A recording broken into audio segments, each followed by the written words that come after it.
Assalamualaikum warahmatullahi wabarakatuh. Pada kesempatan ini, saya akan membahas materi mengenai kemasan kayu.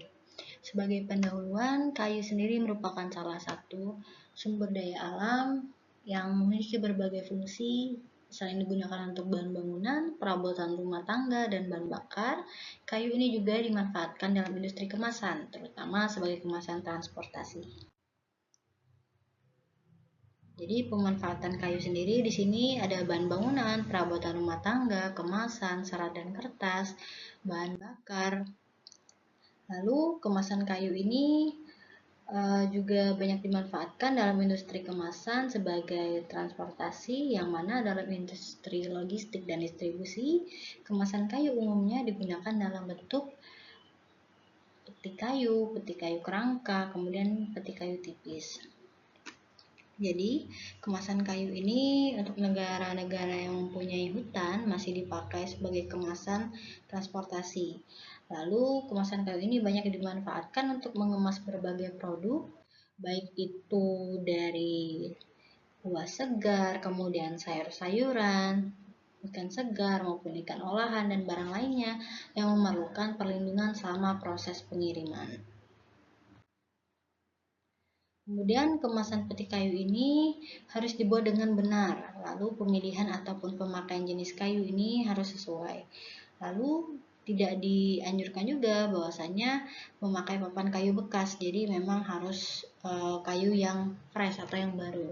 Kemudian kontrol terhadap kandungan air dari kayu yang dipergunakan, konstruksi sambungan yang benar, dan cara pemakuan yang benar.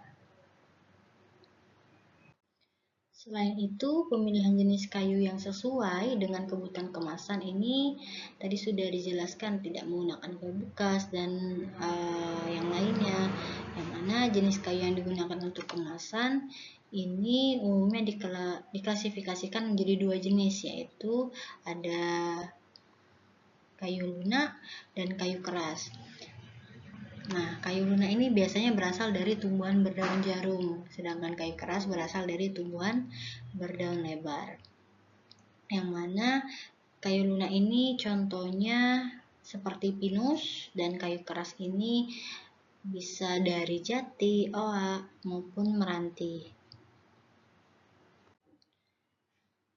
Kemudian faktor yang mempengaruhi kualitas kayu dalam pembuatan kemasan ini ditentukan oleh beberapa faktor, yang mana ada berat jenis kayu, kemudian berat jenis kayu ini menunjukkan kekuatan dan daya tahan kayu. Lalu kekuatan bengkok dan pemanfaatan ini menentukan daya tahan kayu terhadap tekanan.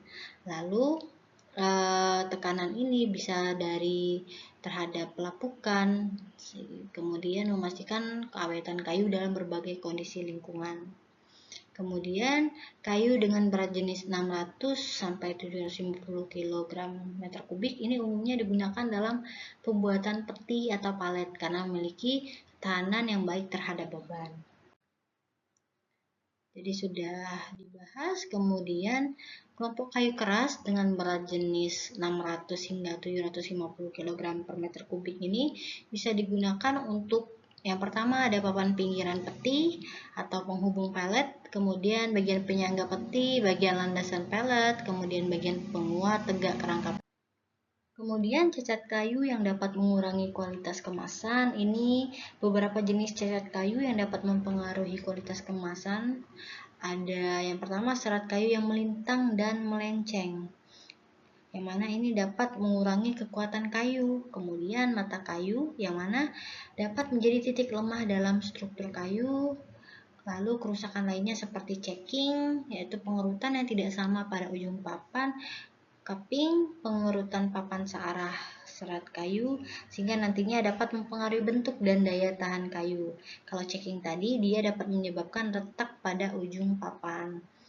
Lalu untuk yang terakhir ini ada konstruksi dan pemakaian. Klasifikasi tumbuhan berkayu. Jadi kategori kayu ini ada kayu lunak dan kayu keras, di mana ini termasuk dalam divisi spermatophyta atau tumbuhan berbiji. Kayu lunak ini subdivisinya Gymnospermae, ciri-cirinya biji terbuka, tidak memproduksi bakal buah, daun jarum. Contohnya tadi sudah ya, pinus. Kemudian kayu keras ini Angiospermae, yang mana biji diproduksi dalam bakal buah. Contohnya polong berdaun lebar, ada oak, maple, jati, meranti, besi. Komposisi kayu merupakan suatu karbohidrat yang tersusun atas karbon, hidrogen, dan oksigen.